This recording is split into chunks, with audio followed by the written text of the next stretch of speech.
Hello, আমি তালুকদার সম্রাট। এখন আছি পৃথিবীর সবচেয়ে সুন্দর, সবচেয়ে ধনী এয়ারপোর্টের মধ্যে একটি, চাঙ্গি ইন্টারন্যাশনাল এয়ারপোর্ট, যেটা সিঙ্গাপুরে অবস্থিত। জুয়েল চাঙ্গি দেখে এলাম, ছবিতে আমি আপনাদেরকে দিব। এই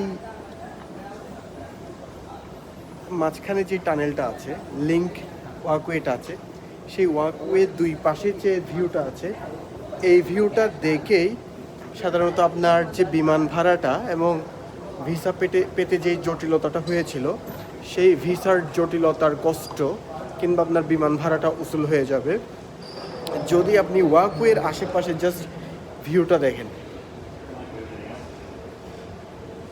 এবং জুয়েল চাঙ্গির ঝর্ণা থেকে শুরু করে জুয়েলটা যদি দেখেন, তাইলে বুঝতে পারবেন প্রযুক্তিকে কত উপরে নিয়ে গেছে, কত শত বছর উপরে নিয়ে গেছে এই সিঙ্গাপুরিয়ানরা।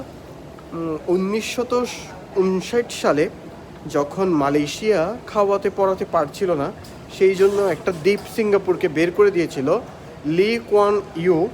এই দেশটাকে নিজের ছেলের মতো বড় করে আজকে পৃথিবীতে রোল মডেল করেছে।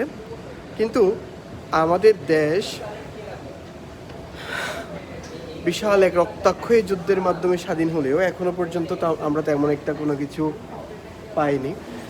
আমি একদম 4টা বাজে ফ্লাইট, সেই জন্য আমার একদম 7টা বাজে ফ্লাইট, সেই জন্য আমি খুব দ্রুত ঘুম থেকে উঠে এদিকে এসছি। আমি জাস্ট অবাক হয়ে গেছি, এত সুন্দর ওদের ম্যানেজমেন্ট, এত সুন্দর সিস্টেম। আর টার্মিনাল 4টা, একটা থেকে একটা দূরত্ব প্রায় 500-600 মিটারের বেশি, কিলোমিটারের সমান। কিন্তু কোনো হ্যাসল নেই, কোনো ঝামেলা নেই। জাস্ট আপনি যদি একটু ABCD সরিয়া সরিয়া ক জানেন, তাইলে সিঙ্গাপুরটা আপনার কাছে পানিবাদ যে নিয়ে খেতে হয় তেমনটাও নয়, এর চেয়ে আরও বেশি সহজ সোজা। আমি বলবো যারা মাঝারি মানের আমাদের মতো ছোটোখাটো ট্রাভেলার আছেন, যারা মোটামুটি ঘোরেন ফেরেন, তারা যেন চেকলিস্টে সিঙ্গাপুরটা রাখেন। ওই যে একটা বিমান ল্যান্ড করছে, কিন্তু ওই দিক থেকে একটা বিমান এখনই ল্যান্ড করবে, ওটা ল্যান্ডিংয়ের জন্য ক্লিয়ারেন্স নিচ্ছে।